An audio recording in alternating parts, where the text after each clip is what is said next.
Sí, bienvenidos a todos al webinar de hoy. El webinar de hoy, como sabéis, irá sobre qué políticas Kanban podemos introducir para ser más ágil. Un momento que comparto la presentación.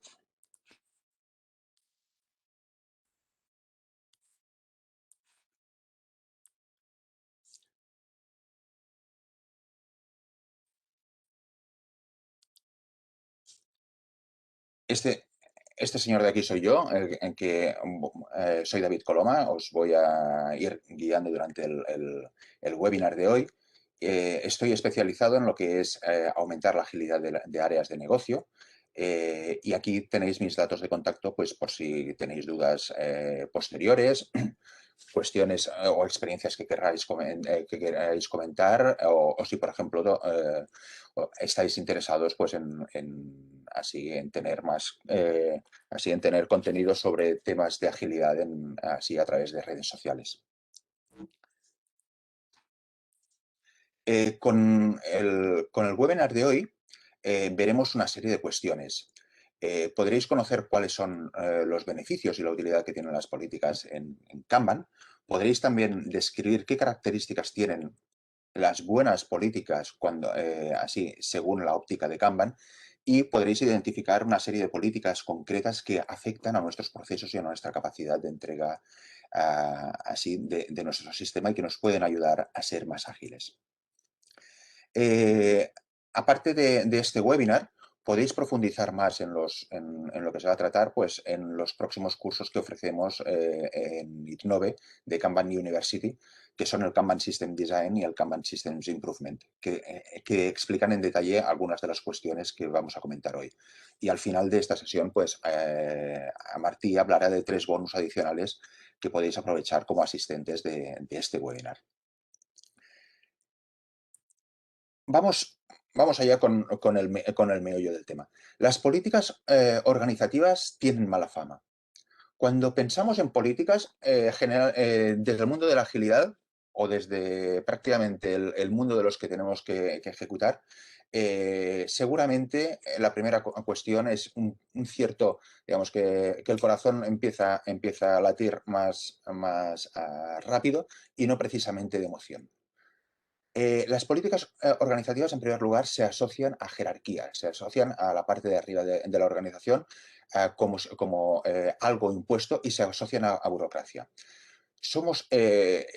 Las políticas acostumbran a crear una serie de efectos negativos, como son, por ejemplo, una mayor rigidez que impide responder adecuadamente a las necesidades de los clientes, la necesidad de realizar actividades adicionales, algunas de las cuales pues, no son, digamos, no resultan prácticas o puede parecer o directamente, que no tienen sentido o directamente pueden no acabar de tenerlo. Y esto es porque generalmente somos conscientes de las políticas cuando tienen efectos negativos. Cuando acostumbran a facilitar, no somos conscientes del impacto que tienen las políticas. Con lo cual, la mala fama viene también de una cuestión de percepción selectiva. ¿Qué son las políticas? Pues son tan solo, y desde el punto de vista de lo que nos interesa, son reglas que gobiernan el proceso de entrega de nuestros servicios. Cualquier regla eh, que pueda afectar el proceso de regla de los servicios, lo debemos considerar como una política. Y tiene una gran importancia porque el diseño de los procesos se acaba plasmando en decisiones que son la aplicación de políticas, que acaban siendo la aplicación de reglas. Seamos conscientes de esas reglas o no, sean explícitas o sean implícitas, pero corresponden a una serie de reglas que estamos aplicando a la hora de ejecutar los procesos. Pero, pero las políticas no tienen por qué ser lo que habíamos dicho antes, una imposición jerárquica, sino que pueden ser también unos acuerdos de equipo o pueden ser también el fruto de una autoorganización del equipo.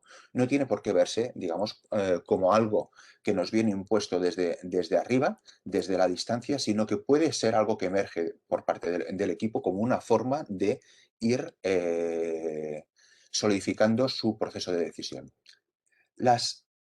Las políticas generalmente tienen impactos negativos, pero unas buenas políticas nos pueden ayudar a toda una serie de cuestiones.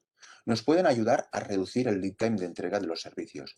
Nos pueden hacer más adaptable nuestro sistema y nuestro servicio ante aquellos cambios que hay en el contexto. Nos puede ayudar a, sobre todo, poder entregar los servicios con un coste razonable. Y esto es una cuestión bastante importante. Y también pueden ayudar a que los clientes vean satisfechas sus expectativas con una mayor seguridad.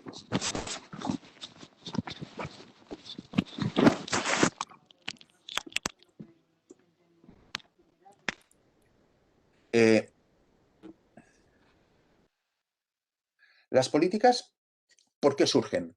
Pues surgen generalmente por una serie de factores. En primer lugar, porque es necesario evitar perder el tiempo en decisiones que son recurrentes y porque además es necesario ejecutarlas con mayor consistencia. En lugar de tener que pensar cada una de las veces con que nos encontramos con una decisión que va a aparecer sucesivamente en nuestro proceso, en lugar de tener que pensar de cero, las políticas nos ofrecen una guía para actuar de una forma automática. Y sobre todo también para aumentar la calidad en las decisiones, entendida la calidad como una mayor consistencia entre las diferentes veces que se van a ejecutar. Permiten también que esas decisiones estén alineadas con los objetivos, lógicamente si las políticas están bien diseñadas, con los objetivos que pueda haber a través de así, a un nivel más general en la organización o los objetivos específicos de nuestra área. Permiten también coordinar diferentes actores. Cuando existe una política, esos actores podrán actuar de una forma automática, minimizando la necesidad de ponerse en contacto los unos con los otros para poder hacer para poder ejecutar de una forma coherente entre ellos. Y otro papel bastante importante que tienen las políticas es poder controlar el riesgo, poder limitar la posibilidad de que algo salga mal o poder también controlar el acceso a recursos que pueden ser caros. Las políticas acostumbran a tener estos objetivos cuando están bien diseñadas y pueden ayudar a conseguir estos resultados. En Kanban las políticas son una cosa bastante importante. En el resto de metodologías ágiles existe una alergia a hablar de las políticas porque precisamente se les ve con ese prisma organizativo así con un cierto estigma. Y porque se da mucha importancia a la autoorganización, pero no se ven las políticas como que pueden surgir eh, a partir de la autoorganización de los equipos. En cambio, Kanban reconoce esta importancia que pueden tener y se ve reflejada en dos aspectos. En primer lugar, en la práctica de explicitar las políticas, en hacer que las políticas sean claras, sean transparentes, porque esto ayuda a poder ejecutar el proceso de una forma consistente, en que cada vez que vayamos a ejecutar una parte del proceso, lo hagamos de la misma manera. Y después, también es muy importante dentro de uno de los principios de entrega de servicios, que es el principio de revisar y evolucionar la red de los diferentes servicios y de diferentes áreas, equipos de la organización y revisar y evolucionar las políticas relacionadas para poder mejorar los resultados. Con esto, lo que se persigue es mejorar la ejecución.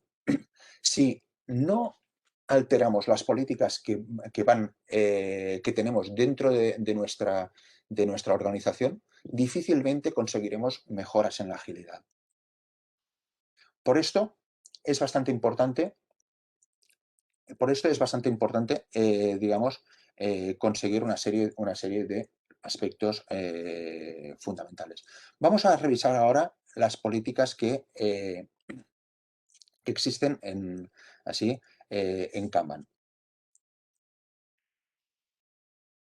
Una primera política es el diseño del tablero y de las tarjetas. ¿Cómo vamos a representar la información y cómo vamos a comunicarla de una forma visual?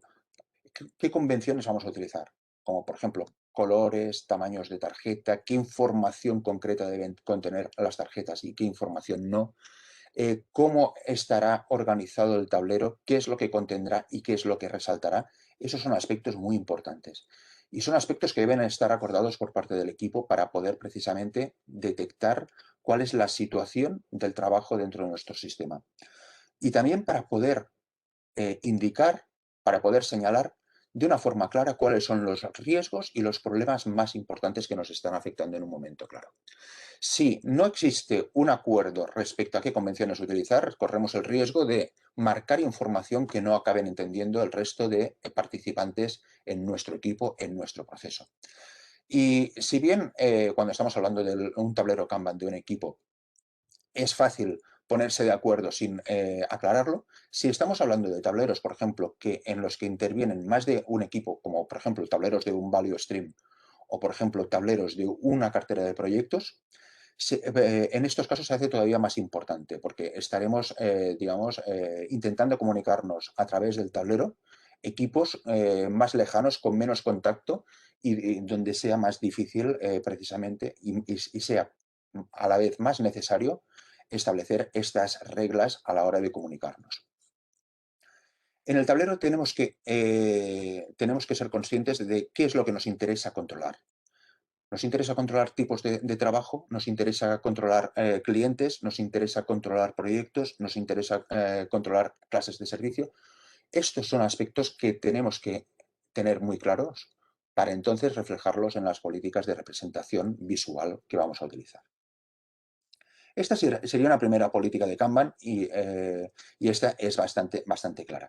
Otra segunda política de Kanban que es bastante clara y bastante evidente es la referente a los límites de WIP. Y tenemos que acordar sobre qué parte o qué aspecto se aplicarán. ¿Aplicaremos los límites de WIP sobre fases concretas o sobre todo el sistema? ¿Lo aplicaremos en cambio en lugar de por fases, por recursos, por personas?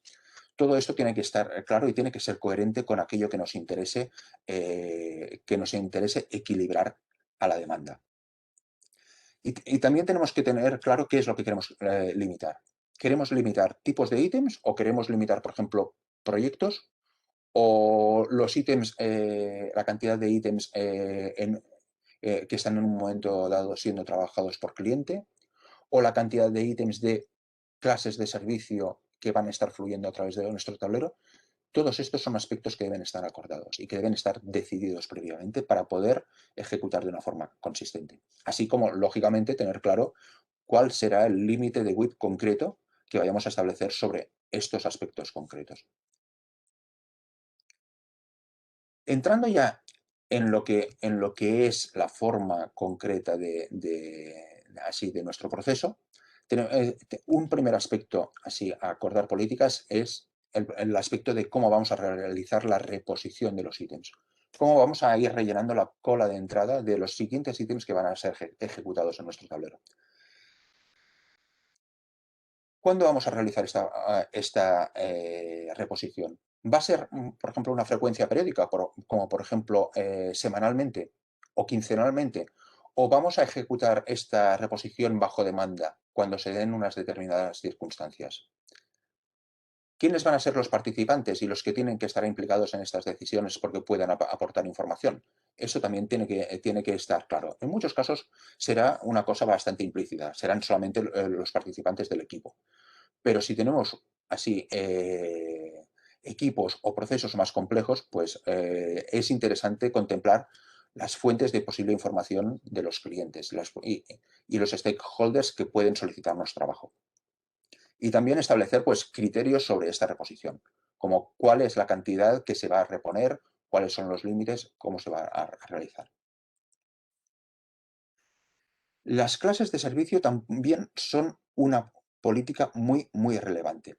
Las clases de servicio es una serie de categorías en las que vamos a clasificar los ítems que vamos a ejecutar para entonces aplicar una serie de decisiones sobre esos ítems.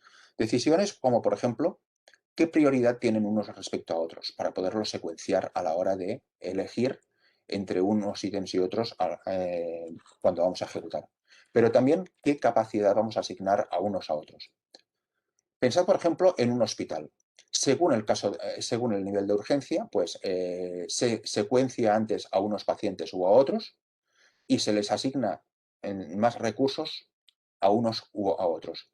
Esto es un ejemplo de clases de servicio que en este caso estarían establecidas pues, por gravedad del problema, complejidad del problema, etc.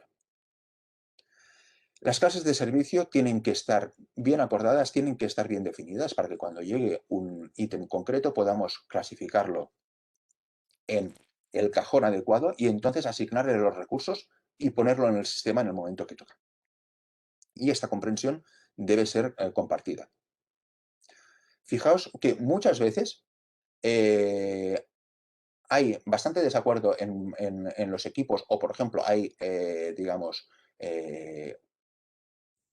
se da el problema de tener que dejar algo de lado para tener que asumir un ítem más urgente porque no se ha entendido bien la importancia, porque no se ha clasificado bien o no se ha comunicado bien la clase de servicio de un tipo de un ítem o de otro. Las clases de servicio son una cosa muy importante de cara a gestionar nuestro sistema. Y nos permiten además poder ajustar los recursos que vamos a dedicar con la importancia, la gravedad o el riesgo que supone el ítem. Y eso nos ayuda a poder prestar el servicio de una forma económica.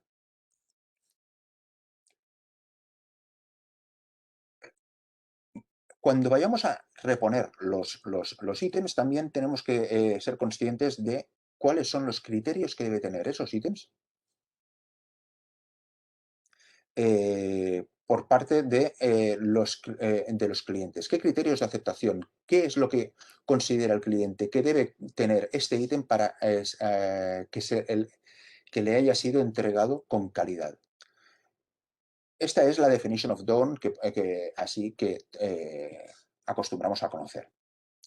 Establecer estos criterios es muy importante para poder entonces tener una comprensión compartida entre todos los que vamos a participar de qué es lo que se tiene que hacer, que no nos dejemos nada sobre la mesa y poder mejorar la calidad con la que entregamos al cliente. Y no solamente tenemos que establecer cuáles son esos criterios, sino que exista algún tipo de comprensión compartida sobre cómo vamos a comprobarlo. Por ejemplo, quién, de qué forma, etcétera. Esto es lo que hacemos con los ítems así a la salida de nuestro equipo. Pero ¿qué es lo que sucede, por ejemplo, en el momento en el que nos piden algo? Pues también tenemos que tener una serie de criterios para aceptar aquellas peticiones que nos hacen e incluso para poderlas descartar. Y aquí, por ejemplo, es importante establecer pues, en qué condiciones se establecen para aceptar una petición. En muchas organizaciones esto es bastante claro, ¿no? Pues que el peticionario tenga presupuesto o realice una aceptación económica de un presupuesto, pero pueden existir también criterios desde un punto de vista cualitativo. Por ejemplo, también deben existir los criterios para poder rechazar una petición. No solamente las peticiones, algunas de las cuales tenemos que considerarlas como rechazables potencialmente y también tenemos que poner los criterios con los cuales, por ejemplo, una petición no corresponde así, no corresponde ser ejecutada. Una vez aceptada una petición, es decir, que consideramos que debe estar pues, en nuestro backlog, debemos considerar los criterios por los cuales esa petición podemos arrastrarla a nuestro sistema. Podemos seleccionarla cuando llegue el momento de hacer la reposición. Y esto sería lo que se conoce como la definition of ready, los pull criteria. Tienen que ser unos criterios claros y pueden ser criterios como, por ejemplo, que se pida una confirmación del cliente previa al inicio. Esto es importante, por ejemplo, cuando el cliente te ha hecho una petición hace, pongamos, 3 meses y está sobre el tablero, ahora por ejemplo, tenemos capacidad disponible para ejecutarla y es posible que el cliente haya pedido, digamos, se lo haya pensado y ya no le sea necesario. porque fuera una petición que estaba asociada, pues, por ejemplo, con un cliente concreto o con que ha cambiado sus necesidades o que, por ejemplo, con el que ya no se va a trabajar.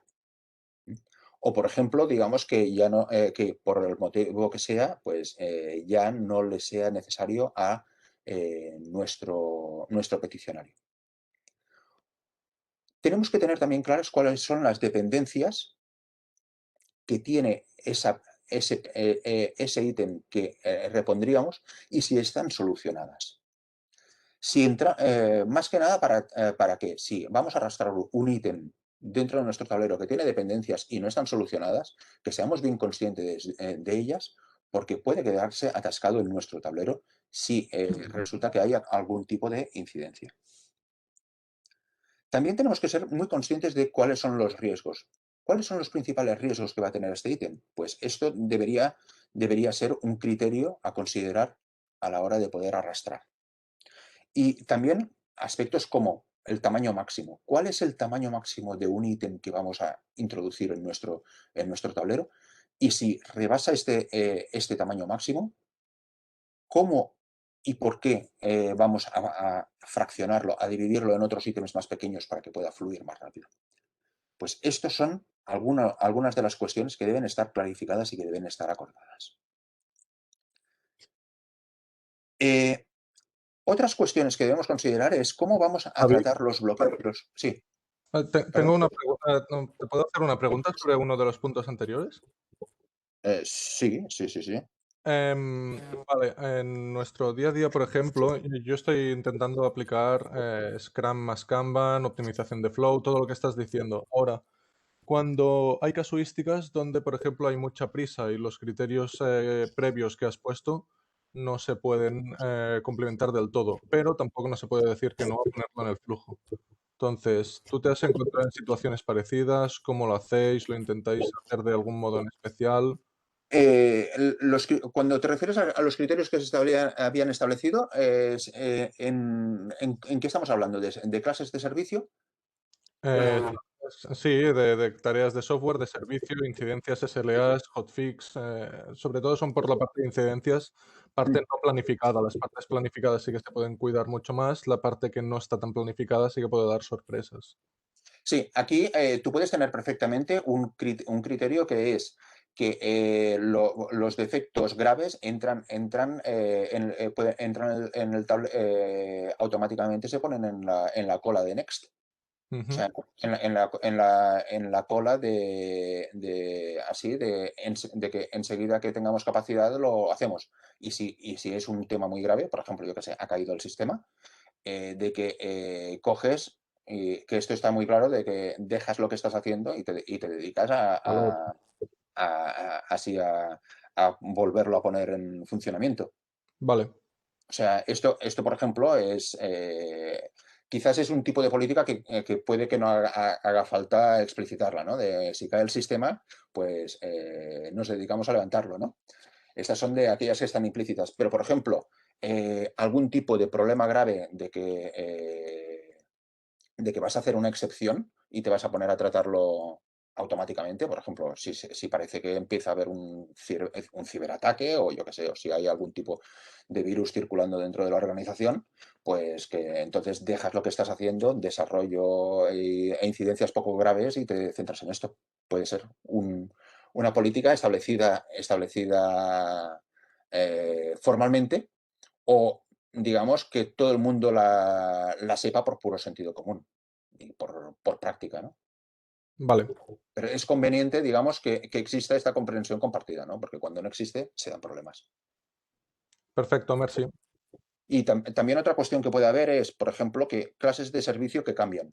Un ítem que entra como por ejemplo, un proyecto normal y corriente y que en un momento determinado, por el motivo que sea, hay que ponerlo como urgente y que tiene que salir ya, ya, ya, ¿no? Por Ujú. ejemplo, el cliente, por el motivo que sea, pues tenga Prisas, presión, lo que sea, correcto. una presión de que, ya que sea, por el motivo que sea, y que entonces ese proyecto pase a urgente. Eso puede darse perfectamente. Mm. Vale, pues merci. Continuando, otro tipo de políticas en Kanban son las referidas a bloqueos y problemas, cómo se van a tratar, pero específicamente hay una que es importante, que es el escalamiento de estos bloqueos y problemas. Es posible que nosotros estemos ejecutando algún tipo de trabajo que quede bloqueado y que no haya manera de que podamos así desbloquearlo desde el equipo. Pues debe existir algún tipo de comprensión de cómo se va a actuar para desbloquearlo. Y esto, pues seguramente requerirá escalarlo a alguien más arriba de la organización que pueda ejecutar presión pues, sobre el, el otro área de nuestra organización que a lo mejor pues, lo tiene bloqueado. O, por ejemplo, el proveedor que no nos proporciona lo que debe hacer. O el cliente que, por ejemplo, no toma una decisión para desbloquearlo. Sea el motivo que sea, pues debe existir, digamos, un canal para poder hacer saber esto cuando, en función, lógicamente, de su importancia y que se pueda desbloquear. Igual que los bloqueos, pues con otros problemas que puedan haber. ¿De acuerdo? También deben estar claros cuáles son los puntos de compromiso y de entrega. Es decir, los puntos en los que consideramos que un ítem entra en nuestro sistema y entonces va a empezar a ser trabajado, que esto generalmente es el momento en el que lo arrastramos a la cola de Next, o Ready o como la queráis llamar, o To Do, etc. Y el momento en el que nosotros consideramos que ese ítem ya está entregado y que nosotros podemos más o menos desentendernos que está completado por nuestra parte. Y esto, que puede parecer bastante evidente y que en realidad en la mayoría de los casos lo es, si no está bien definido puede dar lugar a confusiones. ¿En qué aspecto? Pues en que el punto de entrada a partir del cual nosotros vamos a darle al cronómetro y el punto de salida a partir del cual nosotros vamos a parar el cronómetro nos permite medir el lead time. Nos permite que es una variable fundamental a la hora de entender cómo de bien lo estamos haciendo. Si no está bien definido el momento en el que nosotros consideramos que entra en nuestro sistema y el momento en el que sale, estaremos realizando medidas del lead time que serán inconsistentes y a la hora de analizar qué capacidad tiene nuestro sistema para entregar y cómo de bien lo está haciendo, tendremos también medidas que no serán consistentes. Por tanto, es una cosa que nos puede parecer totalmente intuitiva en qué momento empezamos a trabajar y en qué momento finalizamos nuestro trabajo, pero es importante tenerlo claro porque se asocian a partir de aquí se asocian métricas y se asocia también pues cómo vamos a estar revisando nuestro sistema de cara a mejorar. Otro aspecto que es también importante y que está asociado con lo que habíamos visto hace un momentín, que eran los bloqueos, es cómo vamos a gestionar las dependencias. ¿Cómo vamos a representar cuando un ítem que nosotros tengamos en el tablero es dependiente con otros ítems, ya sea de nuestro propio tablero o ya sea, por ejemplo, de otras áreas de la organización o incluso externamente, con, por ejemplo, otros proveedores, partners, etcétera, clientes, etcétera? ¿Cómo lo vamos a representar? ¿Cómo nos vamos a coordinar con esas áreas implicadas para asegurarnos de que esos ítems de los que depende el nuestro no están bloqueados y van avanzando adecuadamente? Y, por ejemplo, si tenemos que poner algún tipo de buffer, si tenemos que poner algún tipo de cojín para esos servicios que tienen dependencias, o si tenemos que imponerles algún tipo de SLA, algún tipo de tiempo de respuesta preestablecido para que nos entreguen aquellos ítems de los que depende el nuestro que tenemos sobre la mesa. ¿Mm? O que tenemos sobre el tablero, mejor dicho. Estos son aspectos que deben estar clarificados y que deben estar acordados. En muchas ocasiones se nos da una situación desagradable y es que dentro de nuestro sistema y es que la demanda nos llega en una oleada muy grande o bien que por el contrario nos llega con un mix que nos desestabiliza, de una forma importante. Pensad en las pautas cíclicas. Ahora, por ejemplo, dentro de unos días, así de poco más de, así de, en un par de semanas estaremos entrando en Semana Santa. Y será punta alta, si no lo impide, digamos, será temporada alta, por ejemplo, del sector turístico. Esto es un ejemplo de un momento en el que llega una punta de demanda. En nuestro sistema también se pueden dar puntas de demanda, dependiendo de cuál sea nuestro sector y cuáles sean las características que hay. Pueden haber determinados momentos en los que algún tipo de ítems llega en una oleada. Pues es necesario tener algún tipo de política para tratarlo. ¿Tenemos definidos los tipos de demanda que vamos a afrontar? ¿Tenemos, por ejemplo, establecido algún tipo de política para contener la demanda o para darle una forma adecuada con la que, digamos, no se nos cree una situación de inundación? Pues esto es importante. Pueden ser aspectos como, por ejemplo, evitar, por ejemplo, que si estamos inundados de proyectos, evitar, por ejemplo, que los comerciales estén licitando a un precio bajo, ¿no? Pues a lo mejor es el momento de coger y hacer un poco que si entra trabajo adicional, por lo menos sea con un margen alto, ¿no? Pueden ser cuestiones como estas, pero aspectos para dar una determinada forma a la demanda, como por ejemplo limitar la cantidad de ítems urgentes que pueden entrar pues, por mes, por trimestre, por semana en nuestro sistema, para evitar, por ejemplo, la tentación de que todo sea urgente, ¿no? Porque se vea que es una forma de conseguir que las cosas salen más rápido. Esto es un tipo estos son tipos de políticas de conformación de demanda.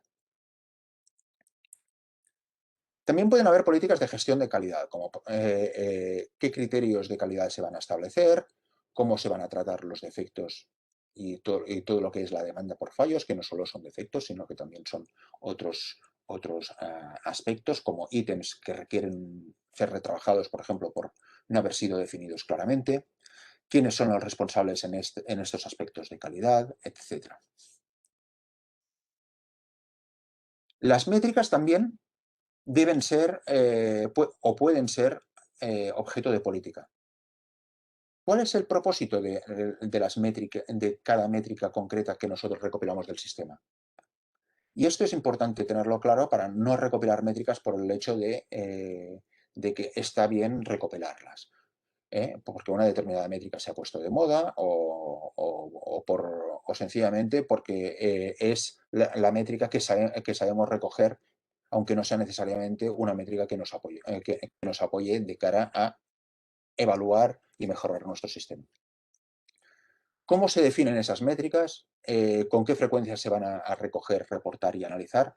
Pues esos son aspectos, digamos, que deben estar claros o bien acordados. Y, por ejemplo, también otro criterio importante que puede ser conveniente de establecer es bajo qué condiciones vamos a abandonar ítems en los que estemos trabajando. Y por ejemplo, tiene que ser aprobado. ¿Por quién? Pues esto debe estar establecido. Es absolutamente muy poco recomendable tener que abandonar ítems, pero digamos que estas situaciones se dan en la práctica. Entonces es conveniente tener claro, digamos, cómo se va a tomar este tipo de decisión. Existen todas las políticas que hemos estado comentando hasta ahora son políticas directas que afectan a nuestro proceso. Pero tenemos que ser también conscientes de que existen toda una gran cantidad de políticas indirectas que también afectan nuestro proceso. ¿Por qué? Porque son políticas que van a crear dependencias, que van a dividir el trabajo entre unos actores y otros. Por ejemplo, van a asignar el trabajo a un par de departamentos en lugar de coger y tenerlo en uno solo.